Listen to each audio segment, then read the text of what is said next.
reading a magazine article in Wired magazine in June, and it was very illuminating for me because it talked about how mid-sized cities across the country are developing new innovation in traditional technologies and industries. So what I thought was, let's bring somebody to Spokane who's really been in the thick of the Seattle entrepreneurial culture for several years, and find out a little bit more about them and their organization, but also some of the stuff that she's seen happen in Seattle in such a great culture. But also, let's talk a little bit about what we could be doing here.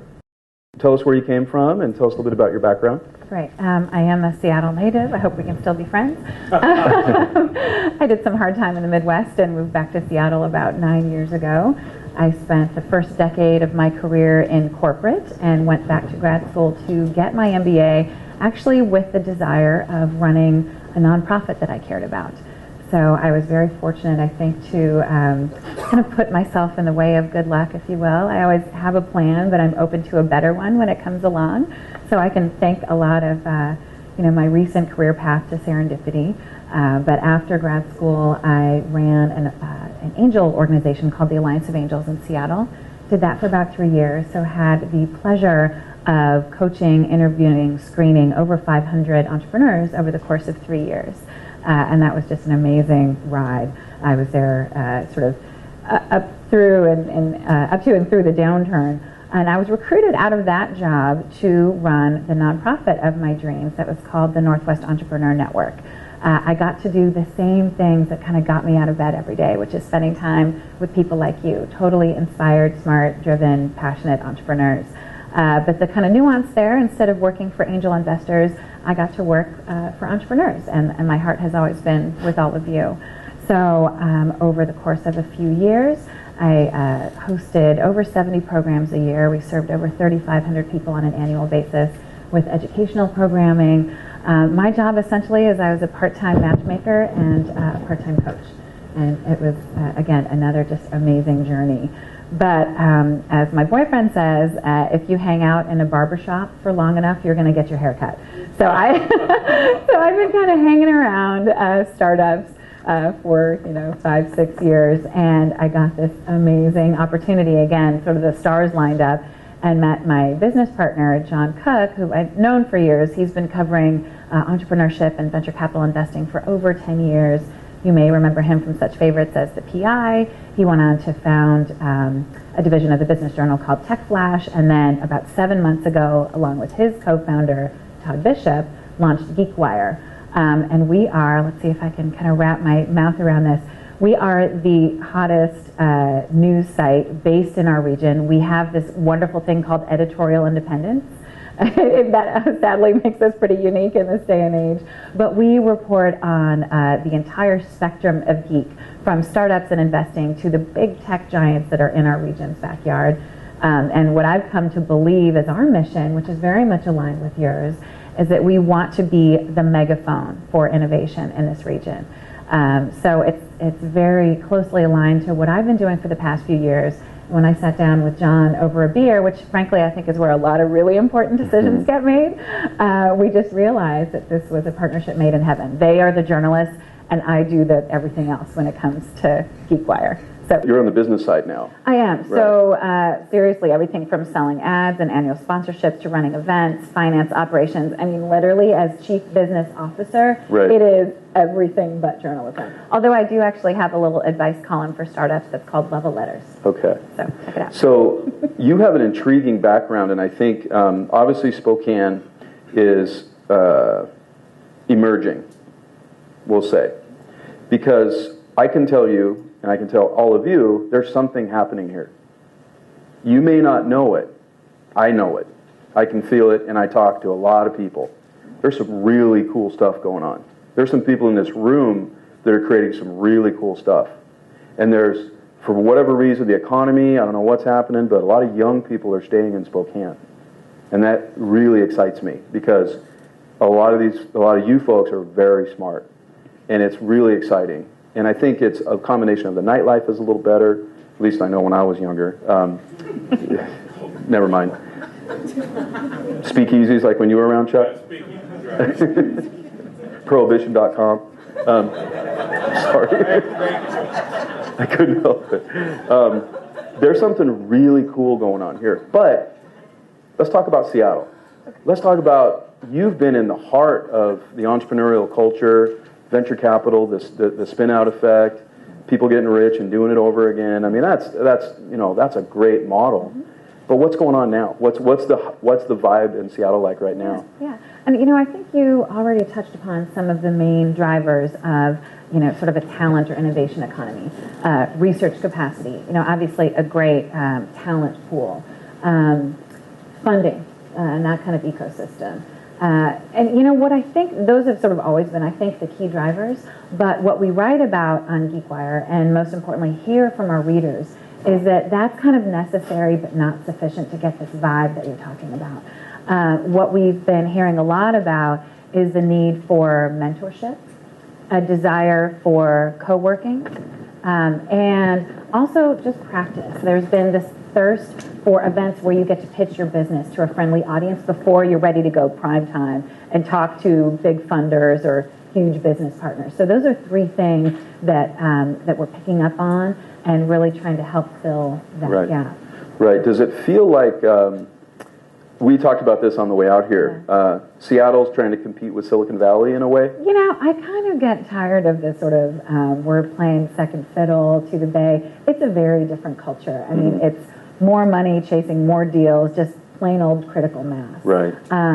And there's always something valuable to be learned by people who are doing something interesting or different or, better. Right. New York's an interesting place to look at. Boston, Austin, Texas. I personally would rather us sort of spend our time celebrating what makes us unique and what makes us successful and pouring all the fuel onto that fire that we possibly can. Right. Or coffee. Right. Or alcohol, a combination of both, sort of a zero-sum game. Yeah. Exactly. Well, there's definitely money. There's definitely money here. It's really tough getting people to invest in startups. But according to Tom and other people that you're going to hear from in some of the breakouts, some of this money is starting to be invested because there's starting to be some successes.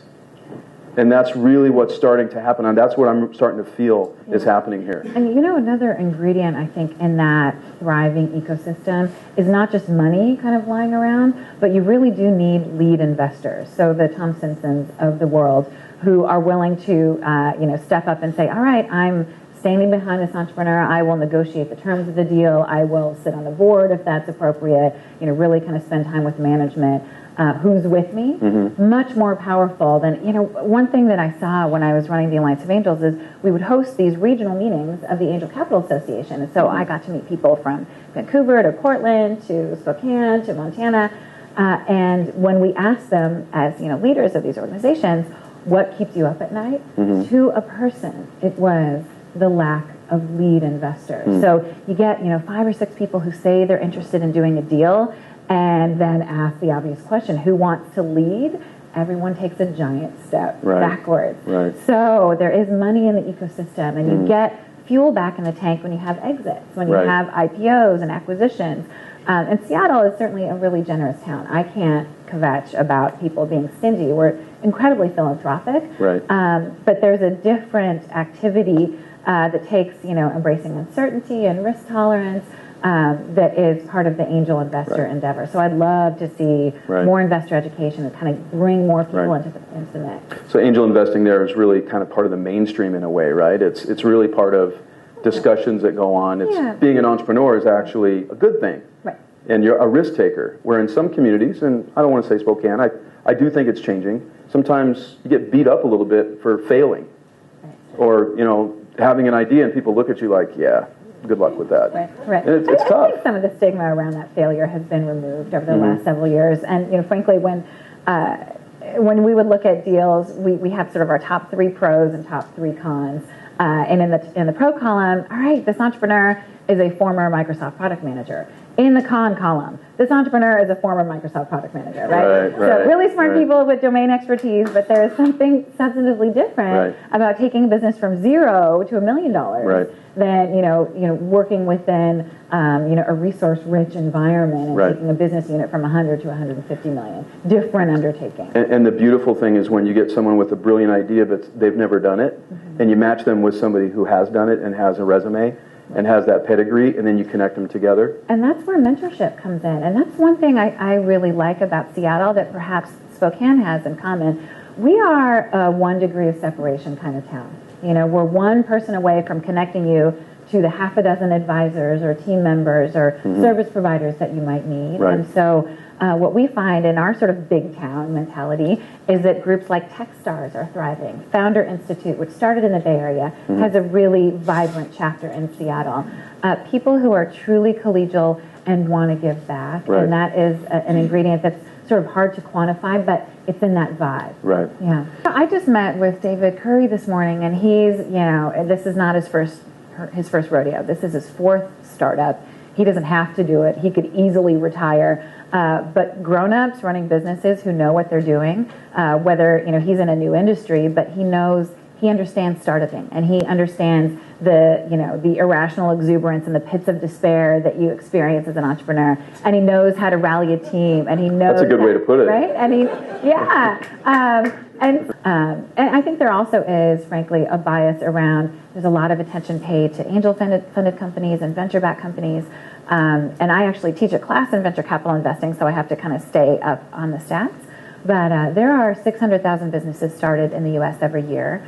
By some wild stretch of the imagination, you could say that 10% of them are angel funded, and that would include my brother's bar, so I'm now an angel investor myself, right? And less than 0.5% are venture funded. So let's just sort of put that, you know, in the landscape. And so there might be some undue attention paid to different sectors, but, you know, every single, you know, whether you're bootstrapping or angel funded or VC funded, 21 or 65, you're all part of that healthy innovation economy.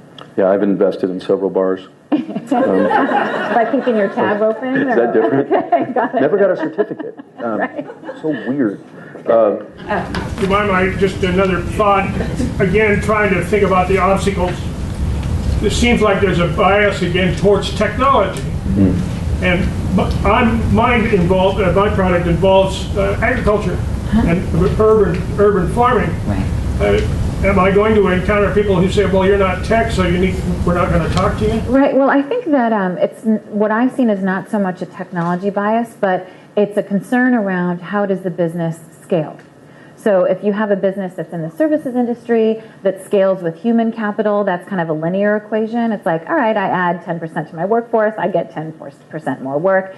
That doesn't tend to spell angel investment or venture investment. You're looking for that hockey stick and at least a step function, if not exponential growth.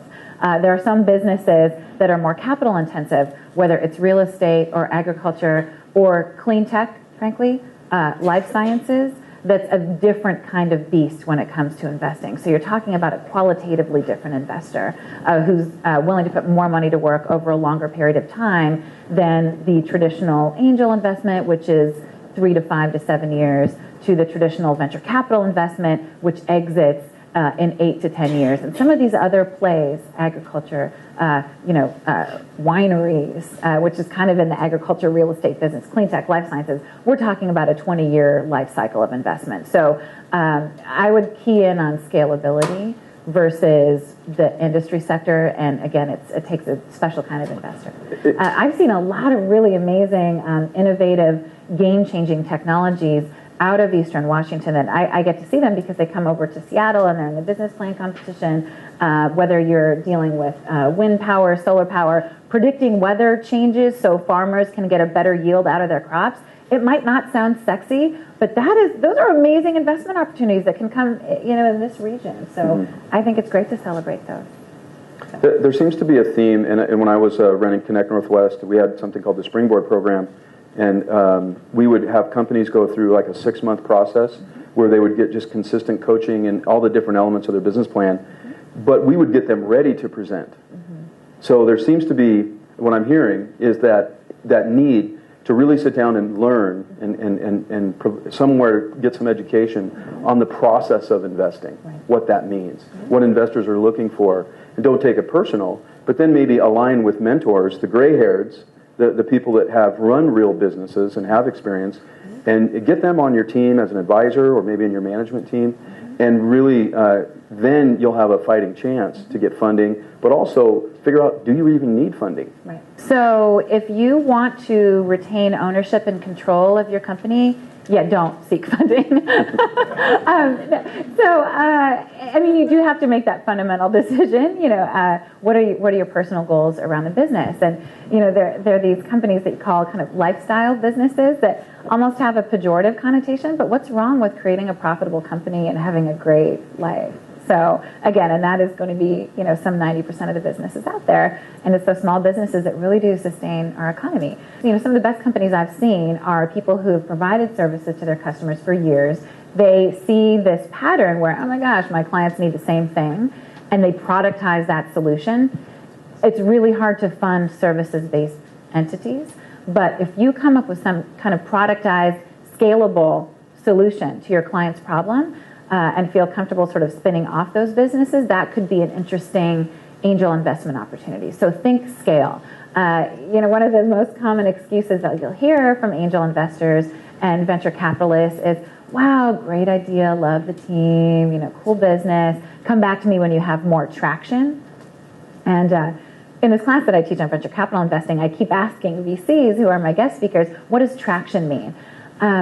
And, it's in the eye of the beholder. The one concept that's resonated with me, it's around velocity. So once you get your product out there, are you seeing an uptick in customer adoption? And when you've got some momentum going behind that product is really a great time to be talking to investors. Angels don't get super excited about paying off your debts. They do get excited about growing your team, growing your business, being growth capital, being that infusion you need to go and take over the next segment of the world. So a little vague perhaps, but that's what you're going to hear from investors as well. So. He wanted to know the day. Yeah, right? Let me get out my crystal ball. Okay. Yeah. Scott? Yeah. Can you comment just on investors' aversion to the .com? I mean, although we probably love .com because we understand it, do you find that angels, either as individual investors or investors who want to put money into a fund, do you find they kind of think, oh, a .com, didn't that blow up and that's too risky? Yeah, I guess I'm not finding that now. I think it's, to say that a business is a .com is to say, oh, this business is in the cloud, this mysterious cloud. Those are, those are the enabling technologies around the real business that they're in. And so I don't think that sort of .com implosion from 2001, I don't think investors are still experiencing that hangover, is what you're asking. Yes, investors in general are more risk averse. In fact, they became more risk averse in October of 2008 than they were in September of 2008. I mean, I saw that happen. I would see 3 deals come in September and October. The October deals took a 50% valuation haircut. Investors were absolutely kind of taking a step back and just waiting on the sidelines. We had 7 quarters in a row of exactly 0 venture-backed IPOs, and that's the worst it's been since 1978. But angel investing has come back. Venture investing has come back. We had double-digit increases in both in 2010. And let's face it, the mechanics of venture capital are they've got a fund that they have to deploy over a set period of time. If they're hanging around on the sidelines in 2008 and 9 like they were, in 2010 and 11, they've got some ground to make up. So they are getting off the sidelines. They're getting back in the game. I don't see an aversion to that. And that could be a little bit of my own Seattle myopia. We've got a lot of big players in our backyard who were game changers. Microsoft, Amazon, certainly. And now we've got, Expedia, Google's got a great footprint there. Facebook, Zynga, Zillow just IPO'd. PopCap just had a $1.2 billion acquisition. So lots of big companies out there. Money's coming back into the ecosystem, but we're not afraid of, we're kind of a picks and shovels town, right? We are into selling tools into the industries that are booming. So education is huge. That's a huge global problem. We're getting into education technology, right? So we're selling the picks and shovels to educators who are trying to fix the world. We are in enabling technologies around clean tech. We're not coming up with the newest renewable fuels, but we've got some great IT software around energy consumption and management. We're not so much doing therapeutics, but we've got some great devices and diagnostics going on. And consumer web is hot, like you said, because you can wrap your brain around it. It's pretty easy to see that velocity in adoption. So that is a long way of saying, I think, the investment community is coming back, and all we need is some more wins, more acquisitions, more IPOs, more entrepreneurs who've made it, who are willing to put money back into this whole ecosystem. Yeah, I think what I just heard you talk about really is what was the impetus for this program, this forum, and us moving forward as a community, is how Seattle entrepreneurs have looked at opportunities in demand areas by not maybe making the alternative fuel, but services that serve that industry. And it's really smart. I mean, the one I think about around here is mobile. And I think mobile, obviously, we're just the tip of the iceberg. And there's a couple companies here like Gravity Jack and I know Zipline Interactive. There's some really cool things happening around here in mobile. And I think that's the smart thing for us to do, is educate the entrepreneur community on where the demand areas, where are the gaps, what could be the services that online marketing folks like Six Man Marketing provide in key sectors, emerging sectors.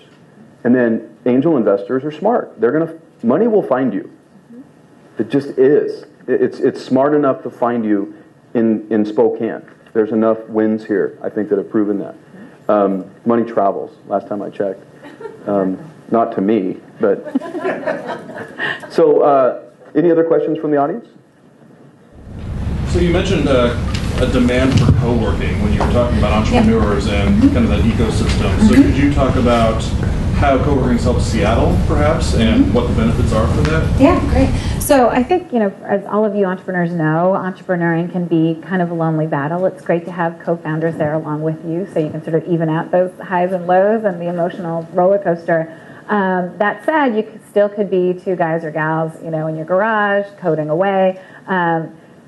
There has been this thirst for, I don't want to work out of my home, I don't want to work out of a coffee shop, I want to be around other like-minded, inspired people. And whether it's a whole bunch of technology startups in the same sector, or you've got this sort of thriving, building that has not just startups, but investors and advisors. And a wine bar. And alcohol flowing and coffee, 24/7, and, people who can give advice, like, attorneys and accountants.